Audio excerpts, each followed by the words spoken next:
Lord ने ह्योन्सू की ओर देखा और पूछा कि क्या वह सचमुच यहाँ धनुष बहाल कर सकता है। संदेह से भरे हुए वह पहरेदारों की ओर मुड़ा और पूछा कि यह युवक कौन था। पहरेदारों ने बताया कि ह्योन्सू ही प्रशिक्षक रेलसन का सिफारिश पत्र लेकर आया था। लॉर्ड नाम पहचानकर हैरान रह गए। उन्होंने स्पष्ट किया कि क्या उनका मतलब शुरुआती शिकार प्रशिक्षण केंद्र के रेलसन से था। मामले को गंभीरता से लेते हुए लॉर्ड ने खुद को बार्डन का लॉर्ड बताया और ह्योन्सू के कौशल और अनुभव के बारे में पूछा। ह्योन्सू के सामने एक सिस्टम विंडो प्रकट हुई जिसमें उसे सूचित किया गया कि लॉर्ड वेंस उसकी कक्षा और स्तर की जानकारी मांग रहे हैं। ह्योन्सू ने अपना परिचय दिया, अपना नाम बताया और स्वीकार किया कि वह स्तर 1 का है। इस खुलासे से क्रोधित बेल गुस्से से चिल्लाया। उसने कहा कि एकमात्र स्तर 1 का व्यक्ति लॉर्ड के सामने ऐसा व्यवहार करने की हिम्मत कैसे कर सकता है। उसने बताया कि ह्योन्सू वर्गहीन है और उसे इस बात का अंदाजा नहीं था कि पुनर्स्थापना केवल स्तर 80 से ऊपर के लोहार ही सीख सकते हैं। उसने उस पर अहंकार का आरोप लगाया और सवाल किया कि वह कैसे दावा कर सकता है कि उनके सामने रखी वस्तु एक महाकाव्य श्रेणी का रिकर्व धनुष है। बेल ने चिल्लाकर ह्योन्सू से कहा कि वह उसके काम में दखलंदाजी करना बंद करे। सबको याद दिलाया कि उसने इस मामले में 1 हफ्ता लगा दिया है और ह्योन्सू से कहा कि वह वहां से चला जाए। ह्योन्सू शांत रहा और उसने उसे सही किया। उसने कहा कि बेल गलती कर रहा है। धनुष रिकर्व धनुष नहीं था, इसे गडगंग कहते थे। ह्योन्सू की बात सुनकर भगवान चुप हो गए और बेल भी अवाक रह गया। जैसे ही ह्योन्सू ने धनुष को छुआ, उसे गार्ड बेकर से सुनी बात याद आई कि भगवान उसके दिवंगत पिता के धनुष को जला देने के बाद उसे फिर से स्थापित करना चाहते थे। यह किसी रहस्यमय विदेशी से मिला उपहार था, एक अनोखा धनुष जो इस देश में देखने को नहीं मिलता। ह्योन्सू ने भगवान को याद दिलाया कि वह अपने क्षेत्र में विदेशियों के साथ आमतौर पर उदारता से पेश आते हैं।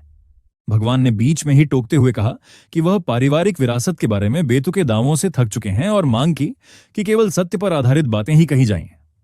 ह्योन्सू ने एक बात की पुष्टि करने के लिए कहा, हालांकि धनुष किसी विदेशी ने उपहार में दिया होगा, क्या यह वास्तव में इसी देश में नहीं बना था?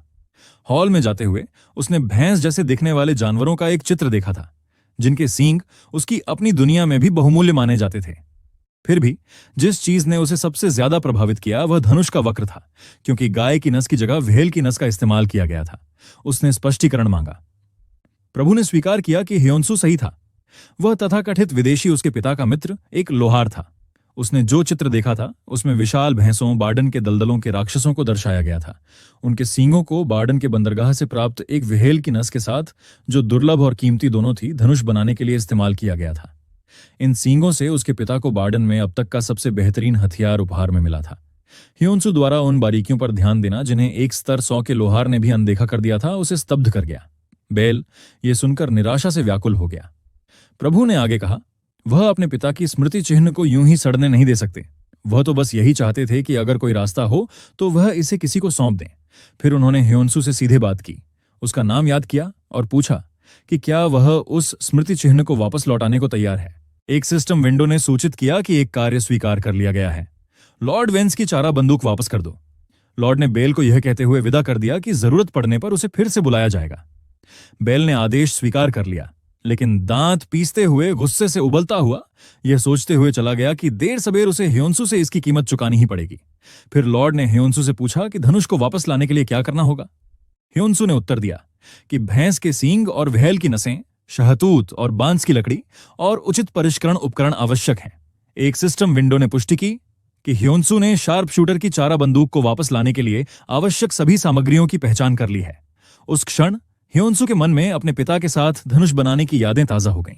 कैप्सूल की 99% सफलता के बारे में सोचते ही उसकी भावनाएं उमड़ पड़ीं और उसकी आंखों से आंसू बहने लगे। 9% सिंक दर और अपने हाथों में धनुष का एहसास। उसे लगा कि वह यह काम बखूबी कर सकता है, ठीक वैसे ही जैसे उसके पिता ने उसे सिखाया था। शुरू करने से पहले उसने शांत एकाग्रता से खुद को स्थिर किया, मानो ध्यान में हो। प्रभु ने मदद की पेशकश करते हुए पास आकर काम शुरू किया। साथ मिलकर उन्होंने पुनर्स्थापना शुरू की। हालांकि प्रभु ने स्वीकार किया कि उनमें बहुत कम शक्ति है, फिर भी ह्योन्सू के जुनून को देखकर उन्हें शक्ति मिली। इस काम में पूरा 1 हफ्ता बिताने के विचार से ही उसे दृढ़ संकल्प मिला। एक दिन थके हुए प्रभु जमीन पर लेट गए और पूछा कि क्या वह वापस आ सकता है। ह्योन्सू ने उसे रुकने के लिए कहा, उसे याद दिलाते हुए कि वह हर दिन इसलिए आता है क्योंकि वह अपने पिता की यादगार वस्तु को अपने हाथों से पुनर्स्थापित करना चाहता है। प्रभु मुस्कुराते हुए उठे और स्वीकार किया कि धनुष ही एकमात्र ऐसी चीज है जो उनके पिता की यादों को समेटे हुए है। उन्होंने यह भी देखा कि ह्योन्सू को गाडगंग पर काम करने में सचमुच आनंद आ रहा था। जिस पर ह्योन्सो ने मुस्कुराते हुए जवाब दिया कि वह अपने शिल्प के साथ कई यादें संजोए हुए हैं। जैसे जैसे दिन बीतते गए, उनका काम आखिरी दिन 20वें दिन तक चलता रहा। आखिरकार निशानेबाज का धनुष पूरा हो गया। वे दोनों मिलकर उसे भगवान के पिता की मूर्ति के पास ले गए। भगवान ने श्रद्धा से उसे देखा और अपने पिता से पूछा कि क्या वह उसे देख सकते हैं। ह्योन्सो ने बताया कि एक बार फिर एक रहस्यमय विदेशी ने धनुष भेंट किया था और भगवान से उसकी परीक्षा लेने का सुझाव दिया था। भगवान ने एक कागजी निशाने पर निशाना साधा और डोरी छोड़ दी। तीर सही लगा और धनुष ने पहले से कहीं बेहतर प्रदर्शन किया। मुस्कुराते हुए उन्होंने घोषणा की कि यह उनकी यादों से कहीं बेहतर है। एक सिस्टम विंडो ने पुनर्स्थापना कार्य के पूरा होने की घोषणा की, जिसके परिणाम 100% से भी ज्यादा थे, और यह भी बताया कि भगवान वेंस के साथ ह्योन्सो का लगाव चरम पर पहुंच गया था। भगवान ने अपना आभार व्यक्त किया और ह्योन्सो को स्पष्ट हृदय से अपने कर्तव्य निभाने की अनुमति देने के लिए धन्यवाद दिया। उन्होंने स्वीकार किया कि जो कुछ हासिल हुआ था उसके लिए वादा किया गया इनाम बहुत छोटा लग रहा था, इसलिए उन्होंने 2000 स्वर्ण के अलावा और भी इनाम देने की पेशकश की। ह्योन्सो की आंखें चमक उठीं, यह एहसास करते हुए कि 2000 स्वर्ण का मतलब 2 मिलियन वॉन था, जो उसकी अगली यात्रा तक के खर्चों को पूरा करने के लिए पर्याप्त था। फिर भगवान ने अपनी तलवार निकाली और जिज्ञासा से ह्योन्सो से पूछा कि क्या उसने कभी तलवारबाजी सीखने के बारे में सोचा था। भगवान ने बताया कि बार्डन का शासक बनने से पहले वह एक तलवारबाज था। उसने प्रमुख तलवारबाजी, प्रमुख राज्य की गुप्त तलवारबाजी, एक ऐसी तकनीक के बारे में बताया जिससे हर दिशा से आने वाले अनगिनत राक्षसों को वश में किया जा सकता था और बार्डन में स्थिरता लाई जा सकती थी। उसने ह्योन्सो को जन्मजात लोहार माना, लेकिन यह भी स्वीकार किया कि उसने उसके भीतर कुछ और भी देखा था, एक तलवारबाज की प्रतिभा। प्रशिक्षक रेलसन द्वारा लिखी गई सिफारिश के अलावा भगवान ने ह्योन्सो को प्रत्यक्ष रूप से देखने के बाद अपनी निश्चितता की पुष्टि की। उन्होंने उसकी असाधारण शारीरिक स्थिति, औजारों को संभालते समय उसकी तेज प्रतिक्रियाएं और सभी प्रकार के हथियारों के बारे में उसके गहन ज्ञान और समझ को देखा। इसके साथ ही भगवान ने उसके साथ उसकी तलवारबाजी के सार का एक अंश साझा करने का निर्णय लिया। एक सिस्टम विंडो प्रकट हुई जिसमें सर्वोच्च तलवारबाजी प्रशिक्षण के लिए एक कौशल खोज की घोषणा की गई, जिसे बी श्रेणी में रखा गया था। इनाम सर्वोच्च तलवारबाजी कौशल था, जिसे प्राप्त करने के लिए धनुष पर महारत हासिल करना आवश्यक था। भगवान ने चेतावनी दी कि समय कम है, ह्योन्सो को पास रहने के लिए कहा और उसे आश्वस्त किया कि अगर वह कार्यशाला में जितनी मेहनत करता है उतनी ही मेहनत करेगा तो यह पर्याप्त होगा। ह्योन्सो ने इसे एक अप्रत्याशित उपहार माना। 1 महीना तेजी से बीत गया, अथक परिश्रम और प्रशिक्षण से भरा। उसने अपना खुद का गैडगम तैयार किया, पागल भगवान के जंग लगे कवच को बहाल किया और सर्वोच्च तलवारबाजी प्रशिक्षण पूरा किया। तलवारबाजी में नया होने के बावजूद ह्योन्सो ने कम समय में ही उल्लेखनीय प्रगति दिखाई, जब तक वह एक पूर्ण तलवारबाज नहीं बन गया। कृतज्ञ होकर उसने भगवान का धन्यवाद किया और अपने अगले गंतव्य की ओर बढ़ने के लिए तैयार हो गया। उसके जाने से पहले भगवान ने उसकी योजनाओं के बारे में पूछा। ह्योन्सो ने फैसला किया कि अब कोई पेशा अपनाने का समय आ गया है। भगवान ने उसे याद दिलाया कि अगर उसे कभी मदद की जरूरत पड़ी तो बार्डन में उसका हमेशा स्वागत होगा। विदाई के बाद ह्योन्सो महल से बाहर निकल गया और बाहर जाने से पहले अपनी चीजें व्यवस्थित करने का निश्चय कर लिया। उसने अपने द्वारा गढ़े और पुनर्स्थापित किए गए नए उपकरणों की समीक्षा की। मैड लॉर्ड का कवच अपने क्षति प्रतिबिंब कौशल की बदौलत उसके निम्न स्तर की भरपाई करने के लिए पर्याप्त मजबूत था। नए गैडगम में एक ऐसा विकल्प था जो आने वाले खर्चों के लिए तैयारी हेतु सटीकता को 60% तक बढ़ा देता था। उसने कई दुर्लभ श्रेणी के धनुष भी बनाए और उन्हें नीलामी घर में रख दिया। फिर उसने अपना दूसरा धनुष बेचने के बारे में सोचा और जल्द ही इसकी सूचना सभी तक पहुंच गई। गोल्डन शील्ड गिल्ड के गिल्ड मास्टर रूंड उस वस्तु की ओर आकर्षित हुए, उसकी गुणवत्ता देखकर दंग रह गए। उन्होंने इसकी तुलना कोरिया के नंबर 1 खिलाड़ी ब्लैक द्वारा बनाए गए धनुष से की और निष्कर्ष निकाला कि ब्लैक ने भी लेवल 10 पर ऐसा काम नहीं किया था। फिर भी ह्योन्सो, जो अभी भी लेवल 1 पर था और केवल निम्न श्रेणी की सामग्री का उपयोग कर रहा था, कुछ असाधारण बनाने में कामयाब रहा था। रूण को दुनिया के नंबर 1 लोहार स्मिथ के शब्द याद आए, जिन्होंने एक बार कहा था कि खेल में सब कुछ अंततः एरेस द्वारा तय किया जाता है। यदि एरेस किसी खिलाड़ी के कृत्य से प्रभावित हुआ हो, आयनों के कारण यह एक उपयुक्त पेशा, कौशल या उपाधि प्रदान करता था। रूण के अनुसार ह्योन की भट्टी का स्वामी पहले से ही इस स्तर पर कलाकृतियां बनाने में सक्षम था, जो किसी महान वर्ग की उपाधि धारण करने वाले व्यक्ति का संकेत था। अंतिम नीलामी मूल्य ने ह्योन्सो को चौंका दिया, 2050 स्वर्ण। उसे एहसास हुआ कि किसी ने खेल के अंदर एक धनुष के लिए 2 लाख एक असली पैसे खर्च किए थे। उसके अनुयायियों की संख्या बढ़कर 3200 हो गई, जबकि गिल्ड निमंत्रण और कमीशन अनुरोध उसकी क्षमता से परे आने लगे। प्रोत्साहित होकर ह्योन्सो ने घोषणा की कि लोहारों की पवित्र भूमि लोहार के टावर पर जाने का समय आ गया है। जब वह वहां पहुंचा तो उसका सामना पत्थर से उकेरी गई एक मुहर से हुआ।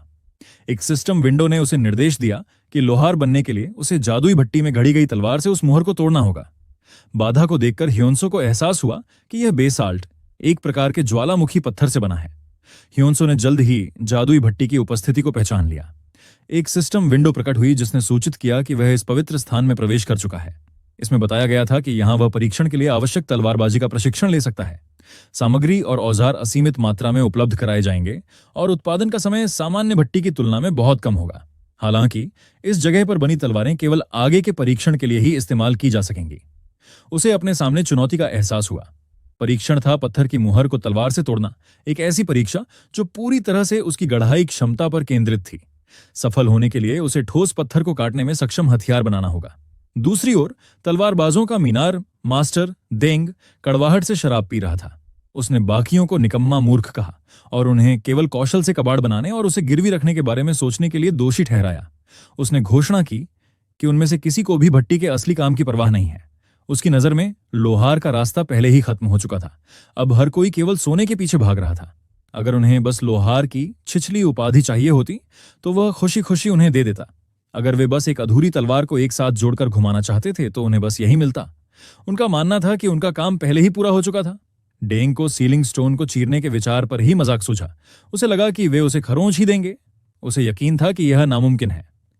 इस बीच ह्योन्सु ने मन बना लिया। उसने घोषणा की कि वह दमिश्क की तलवार गढ़ेगा। भट्टी में असीमित सामग्री उपलब्ध होने के कारण यह उसे आजमाने का एकदम सही मौका था।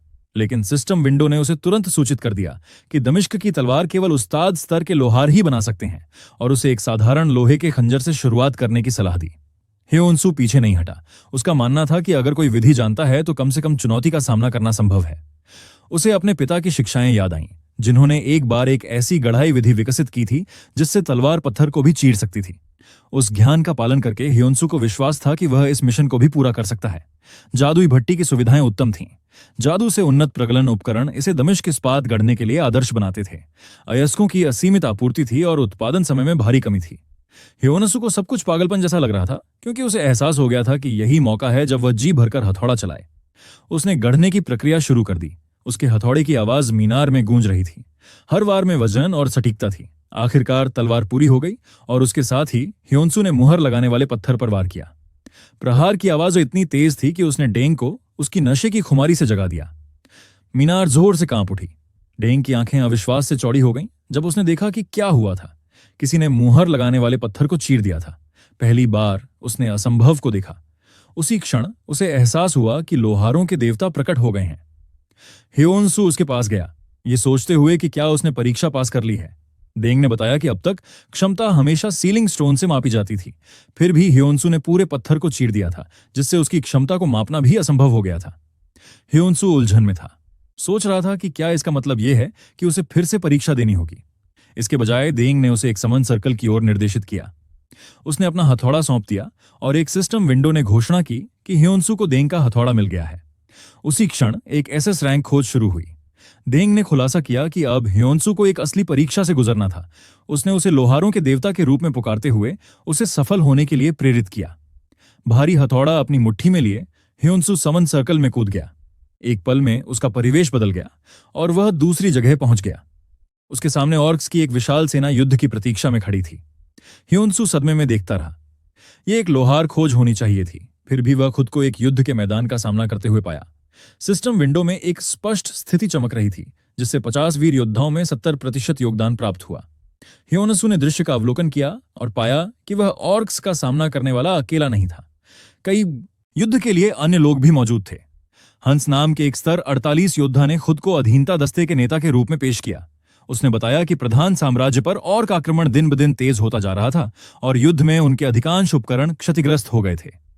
हंस ने ह्योन्सु से अनुरोध किया कि वह अपने कौशल का उपयोग करके क्षतिग्रस्त उपकरणों की शीघ्र मरम्मत करे। ह्योन्सु ने तुरंत स्पष्ट किया कि कोई गलतफहमी हुई थी। हंस ने आश्चर्य से प्रतिक्रिया व्यक्त की, जिससे ह्योन्सु ने समझाया कि उसने अभी तक अपना वर्ग बदलकर लोहार नहीं बनाया है और इसलिए वह किसी भी कौशल का उपयोग नहीं कर सकता। उसने आगे बताया कि वह जो हथौड़ा ले जा रहा था वह उसे उसकी वर्ग उन्नति परीक्षा के दौरान मिला था और उसे एक अतिरिक्त परीक्षा के लिए यहां भेजा गया था। हंस ने ह्योन्सु के युद्ध अनुभव के बारे में और पूछताछ की और ह्योन्सु ने स्वीकार किया कि वह अभी भी युद्ध में बिल्कुल नौसिखिया है। हंस ने मन ही मन सोचा कि उसे मदद की उम्मीद थी, लेकिन इसके बजाय एक नौसिखिया आ गया है जिसकी उन्हें देखभाल करनी होगी। उसने स्वीकार किया कि आज आक्रमण भयंकर था और राज्य को ह्योन्सू के रूप में एक विशेष अतिथि का स्वागत मिला है। तनावपूर्ण स्थिति को भांपते हुए हंस ने ह्योन्सू को कुछ देर प्रहरी दुर्ग में रुकने का निर्देश दिया और उसे आश्वस्त किया कि दस्ते के लौटने तक इंतजार करने के लिए यह एक सुरक्षित जगह है। अचानक एक ऑर्क ने ह्योन्सू पर कुल्हाड़ी फेंकी, लेकिन उसने सहजता से उसे चकमा दे दिया क्योंकि उसे एहसास था कि यह उसकी परीक्षा का हिस्सा था। ह्योन्सू ने तब नौसिखिया होने के बावजूद लड़ाई में शामिल होने की इच्छा व्यक्त की। हंस ने मन ही मन किसी ऐसे व्यक्ति की हिम्मत पर सवाल उठाया जो खुद को नौसिखिया कह रहा था। दस्ते ने ऑर्क्स का सामना करने के लिए खुद को तैयार किया और ह्योन्सू ने सोचा कि अगर वह गोब्लिन्स के खिलाफ जैसा लड़ता है वैसा ही लड़ता है तो यह पर्याप्त होगा। हंस ने ह्योन्सू को बेन के दस्ते का पीछा करने का निर्देश दिया और कहा कि बेन उसे सब कुछ समझा देगा। बेन ने ह्योन्सू का गर्मजोशी से स्वागत किया और उसे दस्ते की देखभाल करने के लिए कहा। हंस ने घोषणा की कि वह नेतृत्व करेगा। जैसे ही युद्ध शुरू हुआ, ऑर्क्स ने योद्धाओं पर कुल्हाड़ियों से हमला शुरू कर दिया, जिन्होंने कुशलता से अपनी ढालों से वार को रोक दिया। सिस्टम नोटिफिकेशन से लेकर युद्ध की तनावपूर्ण तैयारी तक हर विवरण मौजूद था जब ह्योन्सू हंस, बेन और बाकी अधीनस्थ दस्ते के साथ ऑर्क्स का सामना करने के लिए तैयार था। इस दृश्य ने मंडराते खतरे, नए खिलाड़ी के दृढ़ संकल्प और एक भीषण संघर्ष की शुरुआत को दर्शाया। ह्योन्सू युद्ध के मैदान के भारी दबाव को महसूस कर रहा था। उसे तुरंत एहसास हुआ कि यह लड़ाई उन भूत प्रेतों वाली झड़पों से बिल्कुल अलग थी जिनका उसने पहले सामना किया था। तीव्रता के बावजूद उसमें आत्मविश्वास की लहर दौड़ गई। उसे यकीन था कि वह हारेगा नहीं। ह्योन्सू ने एक ऑर्क पर सटीक प्रहार किया और सिस्टम विंडो ने पुष्टि की कि उसने एक लेवल 10 ऑर्क को हरा दिया है। उसने सोचा कि उसका 1 महीने का प्रशिक्षण व्यर्थ नहीं गया। लगभग तुरंत ही सिस्टम ने उसे उसकी प्रगति की सूचना दे दी। उसका स्तर ऊपर हो गया था, लेवल 2 तक पहुंच गया था, हालांकि उसके पास अभी भी कोई वर्ग नहीं था। ह्योन्सू की हरकतें देखकर बेन दंग रह गया और सोचने लगा कि क्या वह सचमुच एक वर्गधारक नहीं है। उसने जो कौशल और गति दिखाई वह अविश्वसनीय थी। तभी ह्योन्सू ने देखा कि एक और ऑर्क ऊपर से बेन पर हमला करने की तैयारी कर रहा है। उसने फुर्ती से अपना हथियार धनुष में बदल लिया और एक ही तीर चलाकर ऑर्क को हवा में ही गिरा दिया। सिस्टम ने उसे फिर से एक लेवल ऊपर कर दिया, जिससे सभी उसकी क्षमताओं को देखकर दंग रह गए। हंस ने देखा कि सभी ऑर्क अब ह्योन्सू पर ध्यान केंद्रित कर रहे थे। बेन, जो लड़ाई के बीच में क्षण भर के लिए विचलित हो गया था, उसे एहसास हुआ कि वह उसे बचाने में लगभग असफल हो गया था। ह्योन्सू ने अपना हथियार रैम्पेज में बदल दिया और बिना किसी प्रयास के और ऑर्क को चीरता हुआ आसानी से लेवल ऊपर पहुंच गया। यह देखकर हंस को संतुष्टि का एहसास हुआ और उसे एहसास हुआ कि बूढ़े गुरु के पास ह्योन्सू को भेजने का कोई कारण तो था ही। ह्योन्सू के साथ होने से जीत संभव लग रही थी और पराधीन दस्ते में आशा की किरण जगी। हंस ने ह्योन्सू की खुलकर प्रशंसा की और उसे अद्भुत बताया और उसके प्रदर्शन से प्रेरित होकर बाकी दस्ते ने एकजुट होकर बचे हुए ऑर्क को खत्म कर दिया। सिस्टम ने देखा कि ह्योन्सू के कार्यों ने दस्ते का मनोबल बढ़ाया था। ह्योन्सू मुस्कुराया। उसे लगा जैसे वह सचमुच अधीनता दस्ते का हिस्सा है, क्योंकि वह ऑर्क्स को खत्म करता रहा और स्तर बढ़ाता रहा। अचानक उसने देखा कि उसका योगदान उतनी तेजी से नहीं बढ़ रहा था जितनी उसने उम्मीद की थी। सिस्टम ने पुष्टि की कि वह किसी और की तुलना में ऑर्क्स को तेजी से अधीन कर रहा था, जिससे एक गुप्त खोज शुरू हुई और एक नए एपिसोड की शुरुआत हुई। तभी एक विशाल स्तर 51 का ऑर्क योद्धा प्रकट हुआ, जिसने दस्ते की प्रगति को रोक दिया। हंस ने सभी को रुकने के लिए कहा, यह समझते हुए कि यह वही दुश्मन था जिसे वे कभी नहीं हरा पाए थे। दस्ते के एक सदस्य ने बताया कि उसे घेर लिया गया है और हंस को तुरंत अपनी रणनीति में हुई गलती का एहसास हुआ। बेन ने उसे आश्वासन दिया कि वे लड़ने के लिए तैयार हैं और कभी पीछे नहीं हटेंगे, और हंस ने संकल्प लिया कि वे आज इस शक्तिशाली प्रतिद्वंद्वी को हरा देंगे, चाहे कुछ भी हो जाए। इस बीच ह्योन्सू ने स्तर 51 के ऑर्क का विश्लेषण किया, यह सोचकर कि वह उसे अपने कोरियाई धनुष से मार गिरा सकता है। हालांकि उन्होंने जल्दी ही महसूस किया कि धनुष की बढ़ी हुई पैठ और सटीकता अभी भी ऑर्क के अविश्वसनीय के खिलाफ अपर्याप्त थी, अपनी कठोर कवच जैसी त्वचा के साथ। ऑर्क दूसरे योद्धाओं को चीरता रहा, जिससे हंस हताश हो गया। उसने सोचा कि क्या उन्हें अब भी पीछे हटने की जरूरत है, लेकिन पीछे हटने का विचार अब कोई विकल्प नहीं था। हंस ने अपनी पूरी ताकत से ऑर्क बॉस पर हमला किया, लेकिन ऑर्क ने उसे आसानी से चकमा दे दिया और उसके हाथों पर वार करके उसे पीछे हटने पर मजबूर कर दिया। ह्योन्सू ने कैप्टन हंस को पुकारते हुए जोर से चिल्लाया, यह जानते हुए कि लड़ाई एक घातक टकराव में बदल गई है। ह्योन्सू ने कैप्टन हंस की चोटों को देखते हुए गंभीर स्थिति का आकलन किया। उसे एहसास हुआ कि वह चाहे कुछ भी करे, पारंपरिक हमलों से ऑर्क बॉस के कवच को भेदना नामुमकिन था। ह्योन्सू ने दस्ते को पुकारा और सभी को निर्देश दिया कि मौजूदा स्वरूप में लड़ाई जारी रखने से उनका नुकसान और बढ़ेगा। उसने उन्हें एक रक्षात्मक रेखा बनाने और जल्दी से अपने पीछे जंगल में पीछे हटने का आदेश दिया और उन्हें आश्वासन दिया कि वह जल्द ही उनके पीछे आएगा। बेन ने ह्योन्सू का आदेश दस्ते को सुनाया, जिसमें कप्तान की रक्षा करने और जंगल में फिर से संगठित होने की जरूरत पर जोर दिया गया। सभी ने ह्योन्सू के आदेश का पालन किया और उसके अनुसार आगे बढ़े। बेन ने ध्यान दिया कि जंगल के अंदर उनकी गति कम हो जाएगी, जिससे उन्हें बस थोड़ा समय मिलेगा। ह्योन्सू ने उनका हौसला बढ़ाया और जोर देकर कहा कि अगर वे डटे रहे तो सिर्फ 5 मिनट ही काफी होंगे। बेन ने उनके दृढ़ संकल्प की पुष्टि की और हर कीमत पर रक्षा बनाए रखने का वचन दिया। ह्योन्सू जंगल में और अंदर भाग गया, यह सोचकर कि सिर्फ तीर ही ऑर्क योद्धाओं के मजबूत कवच को भेद नहीं पाएंगे। एक सुरक्षित जगह पर पहुंचकर उसने देंग का हथौड़ा निकाला, जो उसे पहले दिया गया था। सिस्टम विंडो में इस हथियार को देंग के प्रतिकृति हथौड़े के रूप में दिखाया गया, जिससे इसकी विशेष क्षमताओं पर जोर दिया गया। एक निष्क्रिय कौशल जो शिल्पकला के दौरान उपभोग्य सामग्रियों की नकल करता है, और एक सक्रिय कौशल जो शिल्पकला के समय को कम करता है। हथौड़े को तलवारबाजों के टॉवर के देंग द्वारा बहुत पहले इस्तेमाल किए गए एक अवशेष के रूप में वर्णित किया गया था। ह्योन्सू को एहसास हुआ कि इसके साथ नई संभावनाएं खुली हैं। इस बीच बचे हुए योद्धा ऑर्क्स के खिलाफ अपनी जमीन पर डटे रहे। बेन ने उन्हें सिर्फ 5 मिनट तक लाइन में डटे रहने की याद दिलाई और कसम खाई कि वे कभी पीछे नहीं हटेंगे। अचानक एक ऑर्क ने बेन पर हमला किया, लेकिन वह चकमा देने में कामयाब रहा।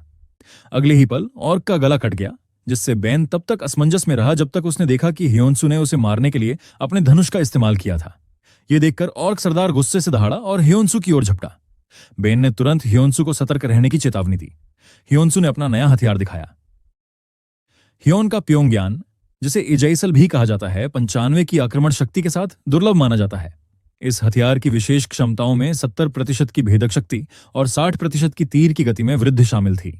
इसके विवरण में इस बात पर जोर दिया गया था कि इसका छोटा शाफ्ट किसी भी अन्य की तुलना में तेज उड़ान भरने और चट्टान को चकनाचूर करने में सक्षम विनाशकारी शक्ति के साथ प्रहार करने की अनुमति देता है।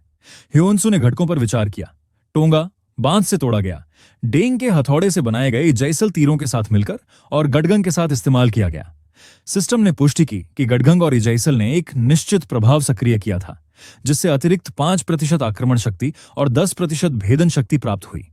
जैसे ही बॉस ऑर्क और अन्य ऑर्क ने ह्योन्सू पर हमला किया, अन्य योद्धाओं ने भी जमकर जवाबी हमला किया। ह्योन्सू ने अपने धनुष से सटीक प्रहारों से एक एक करके सभी ऑर्क को हराना शुरू कर दिया। यह देखकर आश्चर्यचकित हो गया कि एक प्योंगयांग की भेदन शक्ति एक माचिस की तीली के बराबर थी। उसने एक और ऑर्क पर वार किया, जिससे उसका स्तर एक बार फिर ऊपर आ गया। ह्योन्सू के प्रदर्शन से भयभीत शेष ऑर्क हिचकिचाए, जिससे अन्य योद्धाओं को उन सभी को खत्म करने का मौका मिल गया। फिर ह्योन्सू ने एक और ऑर्क को हवा में उठाया और उसके सिर पर एक सटीक प्रहार करके उसे हरा दिया। बाकी योद्धाओं ने तेजी से सभी शेष ऑर्क को खत्म कर दिया। सिस्टम विंडो ने सूचित किया कि खोज पूरी हो गई है। बेन और अन्य योद्धा खुशी और कृतज्ञता से अभिभूत होकर ह्योन्सू का उत्साहवर्धन करने लगे और उसे गले लगा लिया।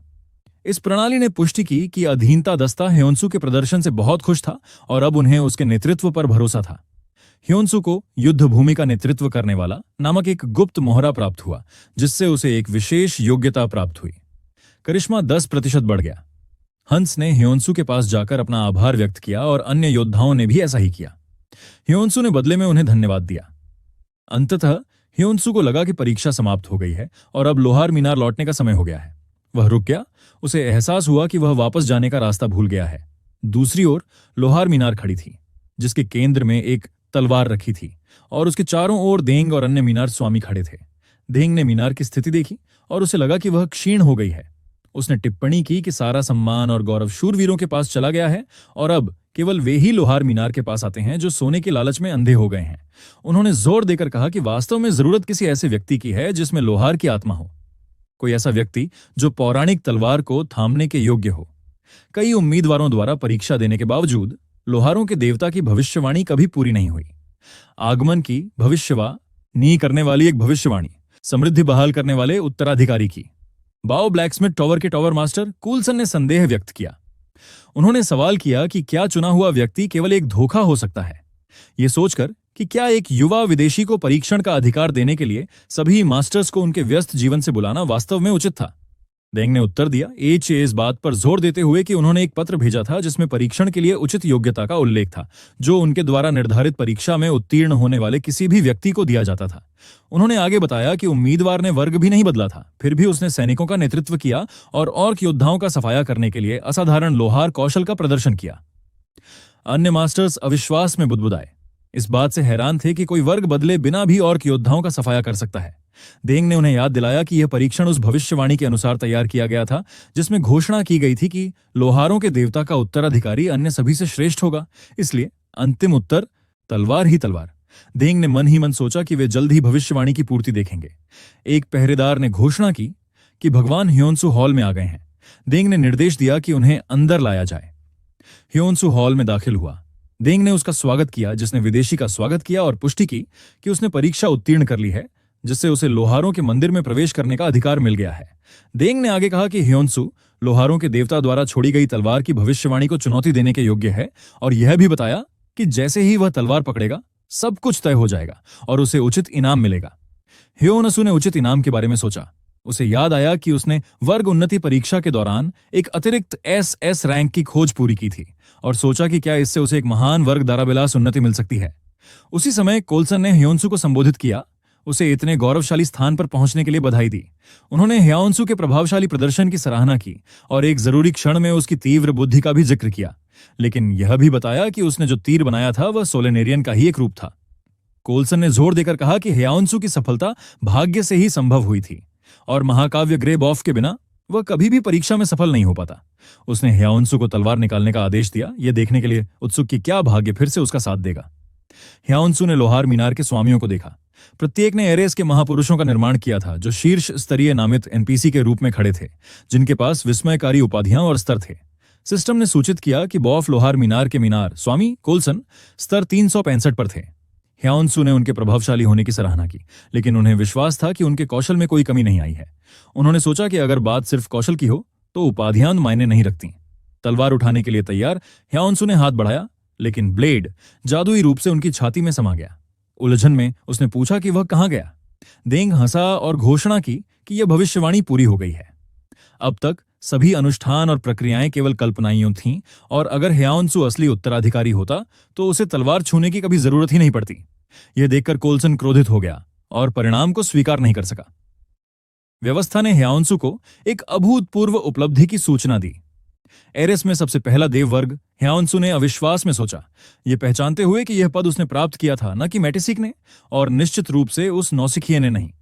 व्यवस्था ने पुष्टि की कि वह लोहारों के देवता के पद पर पहुंच गया था। ह्योन्सू अभी भी इस रहस्योद्घाटन को समझ रहा था। उसे एहसास हुआ कि उसे एक देव वर्ग प्रदान किया जा रहा है। एरेस में पहला अवरान एरेस। व्यवस्था ने उसे एक अनूठी उपाधि एसएसएस रैंक लोहारों का देवता प्रदान की, जिससे उसे भौतिक स्तर की सीमा के बिना कलाकृतियां बनाने की क्षमता मिली, और बनाई गई कलाकृति के प्रकार के अनुसार उसकी महारत बढ़ती गई। एक वर्ग खोज तलवार का परीक्षण 100वें स्तर पर शुरू होगा। शेष मीनार स्वामियों ने स्वीकार किया कि तलवार ने विदेशी को चुना है और भविष्यवाणी को पूरा किया जैसा कि उसने भविष्यवाणी की थी। लोहारों के देवता का उत्तराधिकारी प्रकट हो गया था। कोल्सन ने क्रोध में आकर तलवार के निर्णय को स्वीकार करने से इनकार करते हुए कड़ा विरोध किया। उसने तर्क दिया कि मीनार स्वामी उस महान उत्तराधिकारी की प्रतीक्षा कर रहे थे जिसे लोहारों के देवता का रहस्योद्घाटन प्राप्त होगा, और जोर देकर कहा कि केवल तलवार का चुनाव ही देवता की इच्छा निर्धारित नहीं कर सकता। डेंग ने चिल्लाकर कहा कि भविष्यवाणी पूर्ण थी। कोल्सन ने तर्क जारी रखा और घोषणा की कि उत्तराधिकारी को सभी मीनार स्वामियों द्वारा मान्यता दी जानी चाहिए, जो उनके अनुसार भविष्यवाणी का भी एक हिस्सा था। ह्योन्सू की ओर मुड़कर कोल्सन ने उसे लोहारों के द्वंद्व युद्ध के लिए चुनौती दी, ये कहते हुए कि उसे हराने पर ही ह्योन्सू को उत्तराधिकारी के रूप में मान्यता मिलेगी। यदि कोल्सन जीत जाता तो ह्योन्सू को भविष्यवाणी तलवार द्वारा चुने गए पद को छोड़ना पड़ता। डेंग क्रोधित हो गया और उसने मांग की कि कोल्सन को तुरंत रोका जाए। हालांकि कोल्सन ने कंधे उचका दिए और सुझाव दिया कि अगर ह्योन्सू भागने का फैसला करता है तो उसे वाइस टावर मास्टर का पद दिया जा सकता है, बशर्ते वह कोल्सन के अधीन प्रशिक्षण स्वीकार करे। ह्योन्सू ने बिना किसी हिचकिचाहट की चुनौती स्वीकार कर ली। सिस्टम ने उसकी स्थिति की पुष्टि कर दी। ह्योन्सू अब लोहारों का 10वें स्तर का देवता था, जिसका एक गुप्त कौशल सक्रिय था। ह्योन्सू समझ गया कि लोहार अपने कौशल के माध्यम से बोलते हैं। सिस्टम ने उसे सूचित किया कि अब वह भगवान की विशेष शिल्प कला का उपयोग कर सकता है, जिससे लोहारों के देवता के रूप में उसकी यात्रा में एक नए अध्याय की शुरुआत हुई। एक